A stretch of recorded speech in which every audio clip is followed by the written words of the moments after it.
Okay, so here's something nobody warned you about. Every single night at around 11 p.m., your body quietly starts a process that feels a lot like slowly shutting down a computer. And unlike your laptop, you do not get to choose when it happens. It just starts. Without asking, without warning. And if you fight it, which you probably do, things get genuinely weird inside you. Not tired weird. Chemically weird. Biologically broken weird. Here's the part that should scare you a little. The process your body kicks off at 11 p.m. was not designed for 2026. It was designed for a world where the sun went down, and that was it. No phone, no Netflix, no, just one more episode. Darkness meant sleep. Sleep meant survival. And your body, bless it, still believes that is the world you live in. It does not know about blue light. It does not know about deadlines.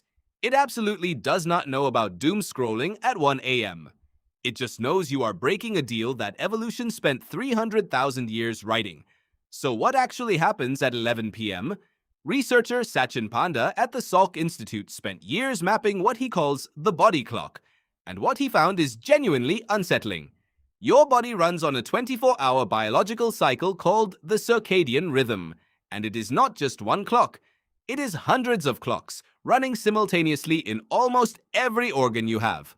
Your liver has a clock, your heart has a clock, your immune system has a clock, and at around 11 p.m., all of them are supposed to be doing the same thing: shutting down repair, dropping temperature, and beginning the most critical maintenance window your body runs all day.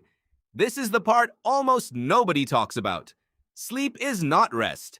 Rest is what you do on a Sunday afternoon.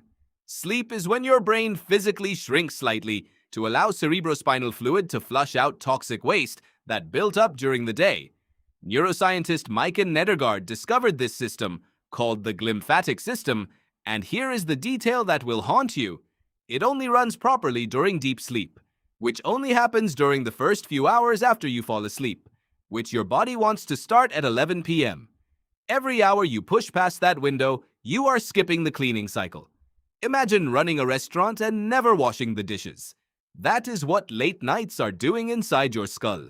And here is where it gets personally embarrassing. You have probably noticed that staying up past midnight feels different than staying up until 11.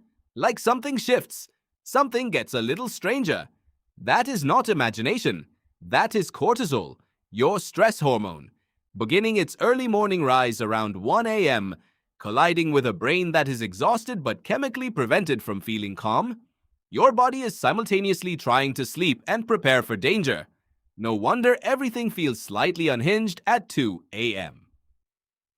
Psychologist Matthew Walker, who studies sleep at UC Berkeley, puts it simply: every system in your body degrades when sleep is delayed. Immunity drops. Memory consolidation stops.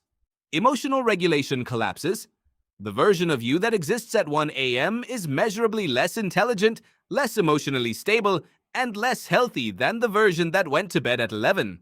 And yet, here we all are.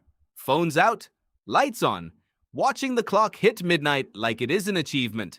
Your body is not judging you. It is just quietly running a 300,000-year-old program, waiting for you to come back to it. The moment you do, it forgives you instantly and gets straight back to work. The question is how many nights you want to make it wait.